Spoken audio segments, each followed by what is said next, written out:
नमस्ते and welcome back to ऑर्गेनाइजोपीडिया। तो घर के सारे क्लोजेट्स की सफाई और ऑर्गेनाइजेशन चल ही रही थी, तो सोचा अपने बेटे का क्लोजेट भी टैकल कर ही लेती हूँ।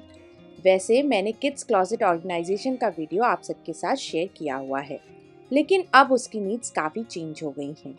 स्कूल, स्पोर्ट्स और थोड़ी सी और ग्रोन अप चीज़ें भी ऐड हो गई हैं। इस बार मैंने कुछ ड्रॉर्स ऐड करवाए हैं। बास्केट्स वही पुरानी वाली हैं because they are doing their job perfectly fine. और कुछ नए ऑर्गेनाइजर्स भी यूज किए हैं जो आप आगे वीडियो में देखेंगे। कोई फैंसी मेकओवर तो नहीं है, बस सिंपल सी ऑर्गेनाइजेशन किया है ताकि चीजें इजीली मिल जाएं और क्लोजेट हर समय एक्सप्लोजन जोन ना लगे। तो चलिए फिर शुरू करते हैं।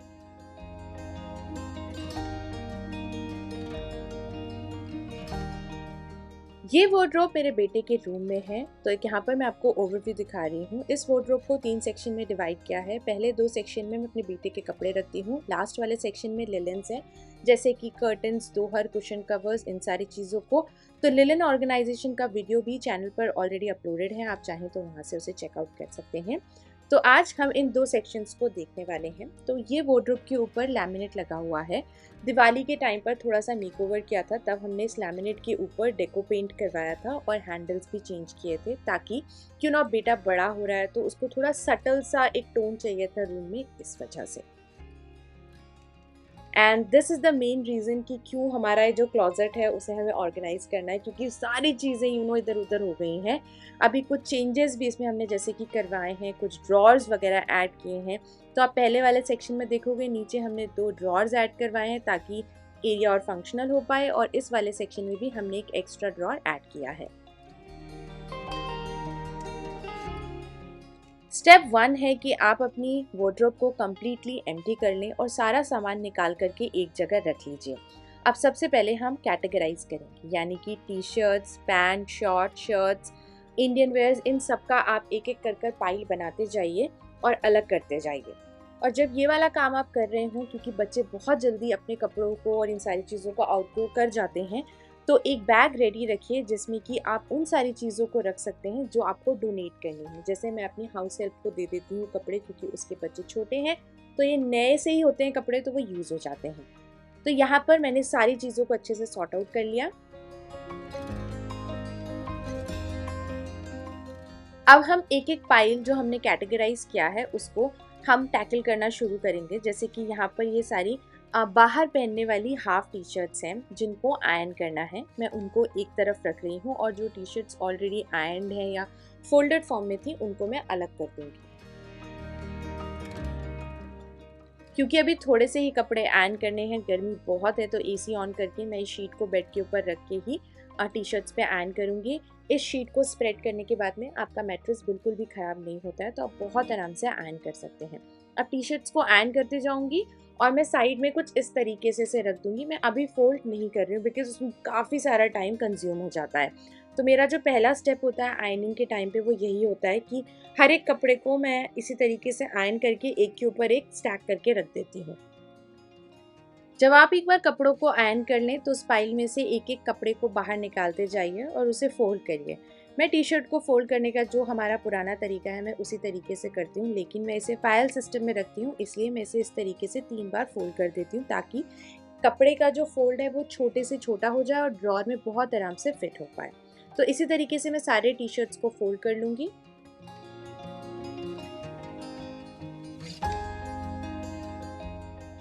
नाउ इट्स टाइम कि हम पैंट, जीन्स एंड शॉर्ट्स को भी हैंडल कर लें। तो जिन भी कपड़ों को आयरन की ज़रूरत है मैं अगेन उनको आयरन कर रही हूँ।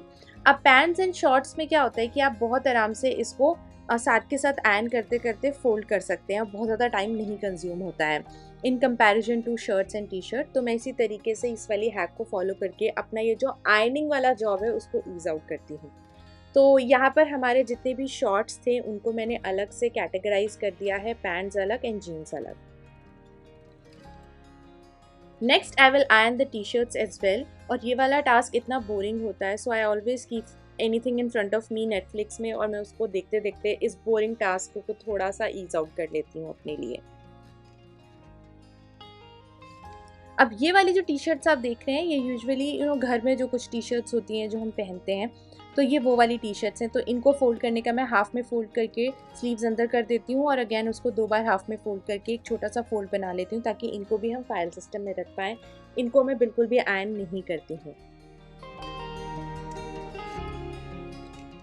लास्ट में हम बात करते हैं इंडियन वेयर्स की, यानी कि जो ट्रेडिशनल कुर्ता सेट्स होते हैं, तो उनको भी मैं फोल्ड करके अच्छे से रख रही हूँ।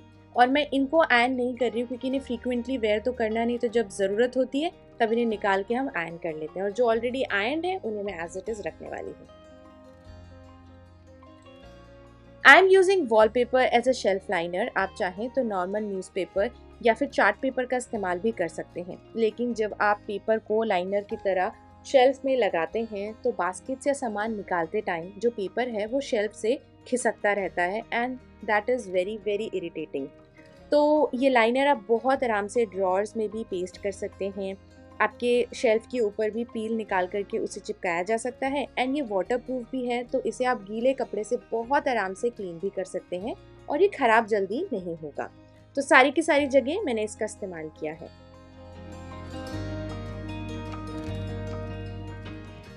अब वार्डरोब एकदम तैयार है, नाउ इट्स टाइम कि हम अपने ऑर्गेनाइजर्स को भी सेट करें। तो सबसे पहले वाले सेक्शन में ऊपर की तरफ यहाँ पर एक बड़ी आइकिया की बास्केट और उसके साथ छोटी एक बास्केट का इस्तेमाल किया है। यहाँ पर बड़ी और छोटी बास्केट है, छोटे हैंगर्स हैं और यहाँ पर हम कैप्स को ऑर्गेनाइज करेंगे।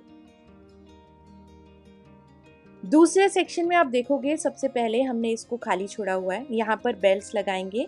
यहाँ पर एक और छोटा हैंगर है यूनिफॉर्म हैंग करने के लिए।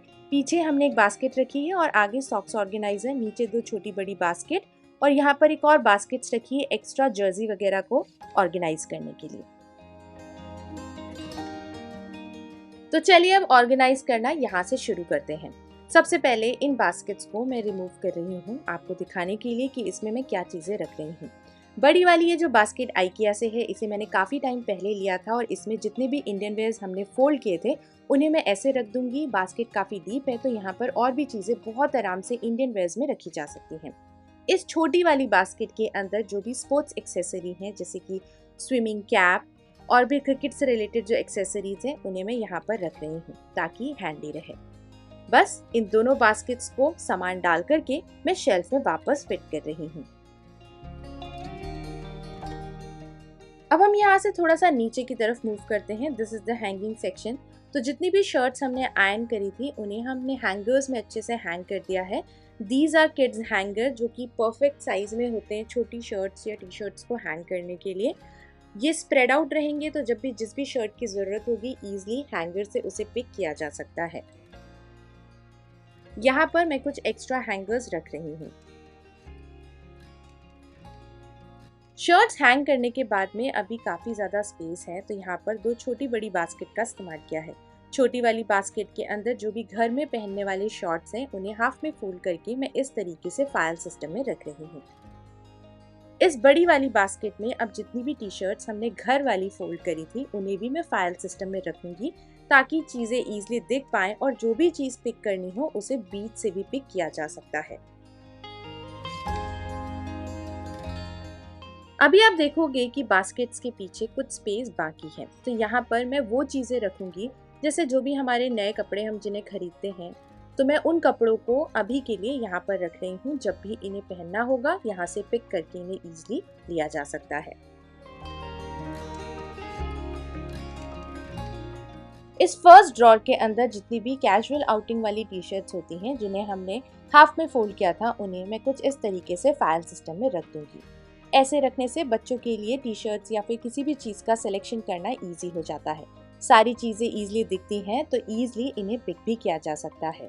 पिक करने के बाद में ड्रॉर जब आप क्लोज करेंगे तो आपका ये सेक्शन बिल्कुल भी ख़राब नहीं होगा।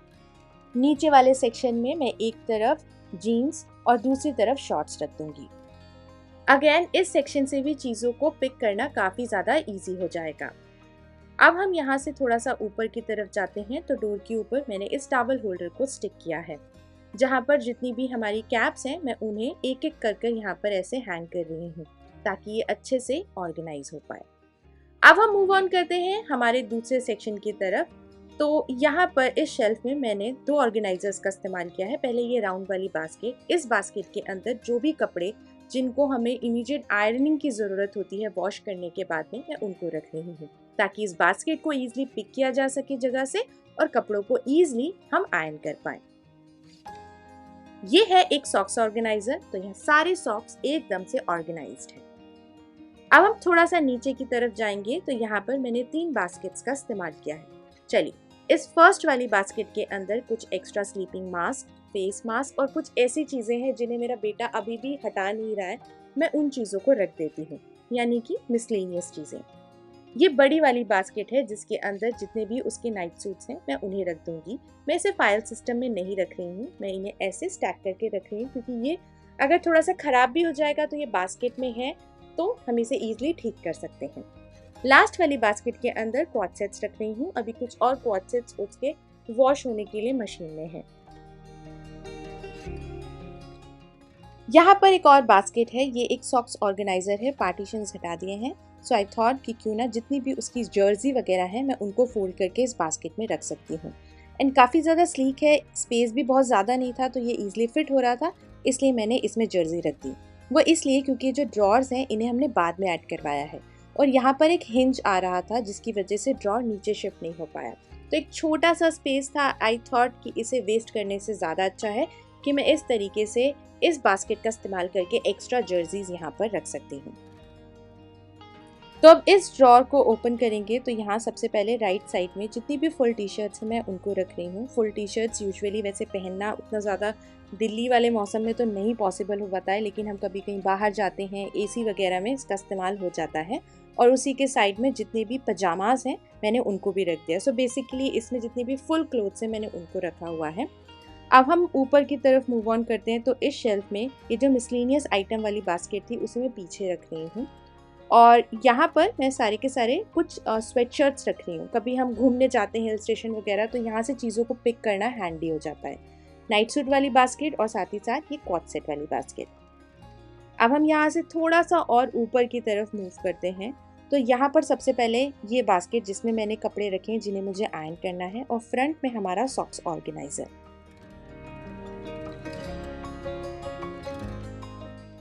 तो यहाँ पर जो भी हमारे कैजुअल सॉक्स वगैरह हैं मैंने उनको रखा है और एक लाइन में जितने भी स्कूल के सॉक्स होते हैं मैं उनको रख देती हूँ ताकि दोनों चीज़ें सेग्रीगेटेड रहें। अब छोटा सा सेक्शन यहाँ पर अभी भी खाली है इस शेल्फ में, तो जो भी स्कूल के यूनिफॉर्म्स वगैरह होती हैं जिन्हें मुझे आयरन करना है मैं नीचे रख देती हूँ और जो ऑलरेडी आयरन शर्ट्स वगैरह या जो कैजुअल यूनिफॉर्म होती है स्कूल की मैं उसको भी हैंगर में हैंग करके सेक्शन में रख देती हूँ ताकि वो ईजिली सेग्रीगेटेड रहे और इस सेक्शन को जल्दी कोई ओपन भी नहीं करता है। तो अब हम यहाँ से थोड़ा सा और ऊपर की तरफ जाते हैं। So this is the last shelf या जो टॉप शेल्फ है। तो यहाँ पर जितने भी हैंड बैग्स या फिर जो बैकपैक्स वगैरह होते हैं चाहे वो स्कूल के हों या मेरे हस्बैंड के हों वो हम इस शेल्फ में रख देते हैं क्योंकि एकदम ऊपर है तो बेटा तो इसको फ्रीक्वेंटली यूज़ कर नहीं पाएगा बिकॉज ऑफ द हाइट। तो यहाँ पर इन चीज़ों को रख दिया है, जब भी ज़रूरत होती है यहाँ से इसे ईजिली पिक कर सकता है कोई भी। डोर पर एक ऐसा ऑर्गेनाइजर लगाया है जहाँ पर स्कूल के बेल्ट एंड टाइज को हैंग कर रही हूँ। अब यहाँ पर सारी चीज़ों को लेबल करना ज़रूरी है, तो लेबल करने के लिए जो किचन के लेबल्स आते हैं मैं उनका ही इस्तेमाल कर रही हूँ। इसके साथ में ये पेंसिल भी आती है और मैं इन लेबल्स का इस्तेमाल इसलिए कर रही हूँ क्योंकि विंटर्स के टाइम पर अगेन जो पूरा सेक्शन है वो चेंज हो जाएगा, विंटर क्लोथ्स आ जाएंगे। तो ये वाला जो पेंसिल होता है इसको आप ईजिली इरेजर से इरेज कर सकते हैं और जो नई चीज़ आप वहाँ पर रखने वाले हो उसको यहाँ पर रख सकते हैं। अब लेबलिंग करनी क्यों ज़रूरी है, क्योंकि ये एक ऐसा क्लोजेट है जिसे 3 लोग हैंडल करते हैं, मैं, मेरे हस्बैंड और ऑफ कोर्स मेरा बेटा। तो अगर चीज़ें कुछ इस तरीके से प्रॉपरली लेबल्ड होंगी तो किसी के लिए भी बिना किसी के पूछे उन चीज़ों को निकालना देख करके ईजी हो जाएगा। कभी मैं घर पर नहीं हूँ तो ईजिली मेरे हस्बैंड चीज़ों को देख करके वहाँ से उस चीज़ को पिक कर सकते हैं and same with my son as well. तो इसलिए मैंने इन सारी चीज़ों को अच्छे से लेबल कर दिया है। अगर ये आपका खुद का क्लोजेट होता तो आप एक बार लेबलिंग करना स्किप कर सकते थे क्योंकि आपके सिवा बहुत ही रेयर कोई ओकेजन होगा कि कोई और उसको हैंडल कर रहा हो। तो बस दोस्तों, ये था मेरा सिंपल सा किड्स क्लोजेट ऑर्गेनाइजेशन का वीडियो। कुछ ज़्यादा बड़ा मेकओवर तो नहीं किया है, बस थोड़ा स्मार्टली स्पेस यूज़ किया है ताकि चीज़ें ईजिली एक्सेसिबल हो जाएं, स्पेशली जब सुबह सुबह जल्दी होती है स्कूल के लिए। मैं हमेशा ट्राई करती हूँ कि चीज़ें प्रैक्टिकल और यूजेबल हों, और आपको भी ये वीडियो देख के शायद कुछ आइडियाज़ ज़रूर मिले होंगे। अगर आपको ये वीडियो पसंद आया है तो एक लाइक ज़रूर करिएगा, और अगर आप नए हैं चैनल पर तो ऑर्गेनाइजोपीडिया को सब्सक्राइब करना मत भूलना, ऐसे ही रियल सिंपल ऑर्गेनाइजिंग आइडियाज़ के लिए। कमेंट करके ज़रूर बताना कि आप अपने बच्चे के क्लोजेट में क्या सबसे ज़्यादा स्ट्रगल करते हो और किस टॉपिक पर नेक्स्ट वीडियो देखना चाहोगे। मिलती हूँ नेक्स्ट वीडियो में, तब तक के लिए happy organising and bye bye.